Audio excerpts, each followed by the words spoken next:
আসসালামু আলাইকুম প্রিয় শিক্ষার্থীবৃন্দ।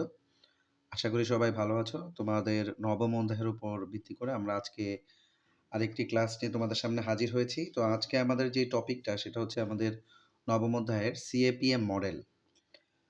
তো আমরা যখন ১ম ক্লাসে সূত্র আলোচনা করেছিলাম সেখানে তোমাদের এই সূত্রটি আমরা আলোচনা করে দিয়েছিলাম। তারপরে আমরা তোমাদের সুবিধার জন্য সূত্রটি আরেকবার আলোচনা করে দিয়ে এই রিলেটেড একটা ম্যাথ আমরা তোমাদেরকে করিয়ে দেওয়ার চেষ্টা করব আজকের ক্লাসে। তো সিএপিএম মডেলটা মূলত কি জন্য ব্যবহার করা হয়? আমরা যে ১ম ক্লাসে বলেছিলাম যে সিএপিএম মডেলটা দিয়ে মূলত আমরা প্রয়োজনীয় বা প্রত্যাশিত আয়ের হার নির্ণয় করতে পারবো। আমি আবারও বলছি সিএপিএম মডেলের সূত্রটি মূলত আমরা প্রয়োজনীয় বা প্রত্যাশিত আয়ের হার নির্ণয় করার জন্য ব্যবহার করব। আমরা সূত্রটা একটু দেখি যে R bar equal to RF plus RM minus RF into beta. তো এখানে আমাদের আরএফ দ্বারা কি বোঝাবে? আরএফ দ্বারা আমাদের ইংরেজি যে পুনরূপ সেটা হচ্ছে আমাদের রিস্ক ফ্রি রিটার্ন ইংরেজিতে এটাকে বলে। আর বাংলায় যেটাকে আমরা বলতে পারি ঝুঁকিমুক্ত আয়, ট্রেজারি বিলের আয় বা টি বিল রেট। আরএফ এর মান আমাদের এই সকল নামে উল্লেখ থাকতে পারে। ঝুঁকিমুক্ত আয়, ট্রেজারি বিলের আয় বা টি বিল রেট এবং রিস্ক ফ্রি রিটার্ন। আরএম দ্বারা বোঝানো হচ্ছে বাজার আয়ের হার বা মার্কেট রিটার্ন। আর বিটা আমাদের এই বিটা সিম্বলটা এটা বিটা নামেও থাকতে পারে। অনেকে এটা বেটা নামে উপস্থাপন করে। এটার বিকল্প আরেকটা নাম হচ্ছে অপরিহারযোগ্য ঝুঁকি এবং বাজার ঝুঁকি। তো বাজার ঝুঁকি দ্বারা কিন্তু বিটাকে বুঝাবে আর বাজার আয়ের হার দ্বারা কিন্তু আরএম এর মানটাকে বুঝাবে। এই জিনিসটা তোমাদের একটু ভালোভাবে খেয়াল রাখতে হবে।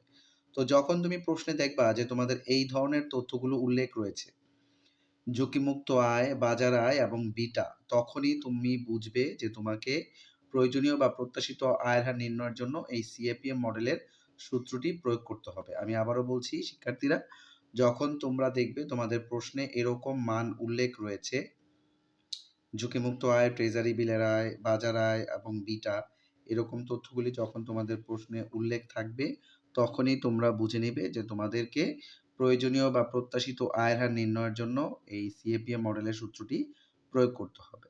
তো আমরা এই আলোকে একটা অঙ্ক দেখে আসি এখন।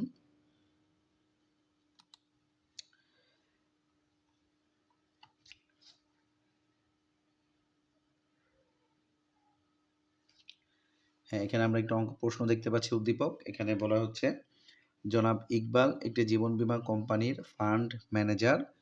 তিনি এমনভাবে সিকিউরিটিজ বিনিয়োগ করেন যাদের বিভেদাঙ্ক 50% কম হয়। যে বিভেদাঙ্কের মান যেন 50% কম হয় সেদিকে তিনি বেশি গুরুত্ব আরোপ করছেন। তিনি বিনিয়োগের জন্য যেসব সিকিউরিটি চিহ্নিত করেছেন তা নিম্নরূপ। তার মানে এখানে জনাব ইকবাল সাহেব এই ৩ টা সিকিউরিটির যেকোনো একটাতে তিনি বিনিয়োগ করতে চাচ্ছেন এবং প্রত্যেকটি সিকিউরিটির ক, খ এবং গ প্রত্যাশিত আয় এবং আদর্শ বিচ্যুতির মান উল্লেখ রয়েছে। এখানে ৩ টা প্রকল্প, ৩ টা প্রকল্পেরই প্রত্যাশিত আয় এবং আদর্শ বিচ্যুতির মান উল্লেখ রয়েছে। পাশাপাশি এই যে খেয়াল করে দেখবে এই যে উদ্দীপকের নিচের অংশে এখানে আরেকটি কোম্পানির তথ্য আমাদের উল্লেখ রয়েছে। যে শাহিন কোম্পানির বিটার মান ২, ট্রেজারি বিলের আয়ের হার ৮%, বাজার আয়ের হার ১৬%। তো এই যে এইভাবে এরকম তথ্য যদি আমাদের উল্লেখ করে দেয়, সেক্ষেত্রে আমাদের অবশ্যই প্রয়োজনীয় বা প্রত্যাশিত আয়ের হার নির্ণয়ের জন্য সিএপিএ মডেলের সূত্র আমাদেরকে প্রয়োগ করতে হবে। আমি আবারও বলছি এই ধরনের তথ্য যদি আমাদের উল্লেখ থাকে বিটা, ট্রেজারি বিলের আয়, বাজার আয়, তাহলে অবশ্যই আমাদেরকে প্রয়োজনীয় বা প্রত্যাশিত আয়ের হার নির্ণয়ের জন্য সিএপিএম মডেলের সূত্র প্রয়োগ করতে হবে। তো আমাদের উদ্দীপকের এইটুকু অংশের বিষয় হচ্ছে আমাদের জনাব ইকবাল সাহেবের। আর উদ্দীপকের নিচে টেবিলের নিচে যে অংশটুকু আমাদের রয়েছে এটা হচ্ছে শাহিন কোম্পানির। তো ২ টা উদ্দীপকের আমরা বিষয়গুলো দেখলাম বা তথ্যগুলো দেখলাম। এখন আমরা চলে যাব গ নং প্রশ্নে। খেয়াল করে দেখো শিক্ষার্থীরা।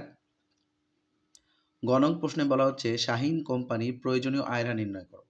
এই যে এই শাহিন কোম্পানির প্রয়োজনীয় বা প্রত্যাশিত আয়ের হার তোমাকে নির্ণয় করতে বলা হচ্ছে। তো এখন তুমি কোন সূত্র প্রয়োগ করবে এখানে? এখানে যেহেতু আমাদের বিটা, বাজার আয় বা ট্রেজারি বিলের আয়ের কথা উল্লেখ রয়েছে তাহলে অবশ্যই আমাদেরকে এখন সিএপিএম মডেলের সূত্রটি প্রয়োগ করতে হবে। তো আমরা সমাধানটি দেখে নেই।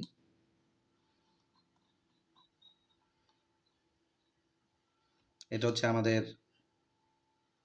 সূত্র প্রয়োজনীয় বা প্রত্যাশিত আয়ের হার নির্ণয়ের জন্য R bar equal to RF plus RM minus RF into beta. তো তো আরএফ দ্বারা বুঝাবে ঝুঁকিমুক্ত আয়ের হার বা ট্রেজারি বিলের আয়ের হার, যেটা আমাদের উদ্দীপকে উল্লেখ রয়েছে। এই যে খেয়াল করে দেখো, ট্রেজারি বিলের আয়ের হার যেটার মান হচ্ছে 8%। তো এটা আমরা সাইড নোটে লিখে নিলাম যে আরএফ এর মান হচ্ছে 8। তারপর হচ্ছে আমাদের আরএম এর মান, আরএম দ্বারা বোঝাচ্ছে বাজার আয়, যেটা আমাদের প্রশ্নে দেওয়া আছে। এই যে বাজার আয়ের হার 16%। তো আমরা এটা লিখে নিব, আরএম হচ্ছে আমাদের 16। আর এই যে বিটা, এটা যে সিম্বলটার নাম হচ্ছে বিটা, আমাদের বিটা নামই এখানে উল্লেখ রয়েছে। এই যে প্রথমেই উল্লেখ রয়েছে, বিটার মান হচ্ছে আমাদের 2। সো সবগুলো মান আমরা পেয়ে গেলাম। এখন আমরা মানগুলো বসিয়ে যদি ক্যালকুলেশন করে ফেলি, আরএফ, আরএম, বিটা, এই যে মানগুলো আমরা বসালাম, 8 প্লাস 16 মাইনাস 8 ইন্টু 2। তো এখানে খেয়াল করো, প্রথমে অবশ্যই ফার্স্ট ব্র্যাকেটের অংশের কাজটুকু আগে করতে হবে। 16 থেকে 8 বিয়োগ করলে 8 হবে। দেন হচ্ছে এই গুণের কাজ করতে হবে, 8 দুগুণে 16। ফাইনালি যোগ করলে আমাদের রেজাল্টটা চলে আসছে 24%। ফাইনালি যোগ করলে আমাদের রেজাল্টটা চলে আসছে 24%। সো এইভাবে যদি তোমরা সিএপিএম মডেলের সূত্র প্রয়োগ করে তোমরা প্রয়োজনীয় বা প্রত্যাশিত আয়ের হার নির্ণয় করতে পারবে। আশা করি এভাবে তোমরা অঙ্কগুলো সমাধান করবে। আমরা চলে দেখে আসি যে ঘ নং প্রশ্নে আমাদের কি চেয়েছে। ঘ নং প্রশ্নে চেয়েছে জনাব ইকবালের বিনিয়োগ সিদ্ধান্ত কি হওয়া উচিত। শিক্ষার্থীরা তোমরা খেয়াল করে দেখবা, এখানে কিন্তু আমাদের উদ্দীপকের প্রথম অংশেই ইকবাল সাহেব বলেছিলেন যে উনি দেখতে চান যে বিভেদাঙ্কের মান যেন 50%-এর কম হয়। তো আমরা জানি যে বিভেদাঙ্ক নির্ণয় করতে গেলে আমাদের আগে প্রত্যাশিত আয় এবং আদর্শ বিচ্যুতি নির্ণয় করতে হয়। আমি আবারও বলছি, বিভেদাঙ্ক নির্ণয় করতে গেলে আমাদেরকে আগে প্রত্যাশিত আয় বা আদর্শ বিচ্যুতি নির্ণয় করতে হয়। দেন পরবর্তীতে আমাদেরকে বিভেদাঙ্ক নির্ণয় করতে হয়। তো এখানে ক, খ, গ ৩ টা প্রকল্পেরই আমাদের খেয়াল করে দেখবে প্রত্যাশিত আয় এবং আদর্শ বিচ্যুতি। খ প্রকল্পের প্রত্যাশিত আয়, আদর্শ বিচ্যুতি। গ প্রকল্পের প্রত্যাশিত আয় এবং আদর্শ বিচ্যুতি। ৩ টা প্রকল্পেরই আমাদের এখানে প্রত্যাশিত আয় এবং আদর্শ বিচ্যুতি নির্ণয় করা রয়েছে। তাহলে আমাদেরকে ঘ নং প্রশ্নে এসে এই ৩ টা প্রকল্পের শুধুমাত্র আমরা বিভেদাঙ্ক নির্ণয় করব। বিভেদাঙ্ক নির্ণয় করে আমরা দেখব যে কোন প্রকল্পের বিভেদাঙ্কের মান 50%-এর কম।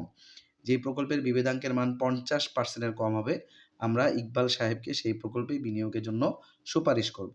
তো আশা করি শিক্ষার্থীরা অঙ্কটি সহজ ছিল। তোমরা এই উদ্দীপকটি ঘ নং প্রশ্ন নিজেরা সমাধান করে নিজেরা প্র্যাকটিস করার চেষ্টা করবে। এখানে তেমন বোঝার কিছুই নেই। জাস্ট বিভেদাঙ্ক নির্ণয় করলে তোমাদের অঙ্কের সমাধানটি হয়ে যাবে। তো শিক্ষার্থীরা আজকে এ পর্যন্তই। আমরা পরবর্তীতে অন্য কোনো টপিক নিয়ে পরবর্তী ক্লাসে হাজির হব। আসসালামু আলাইকুম।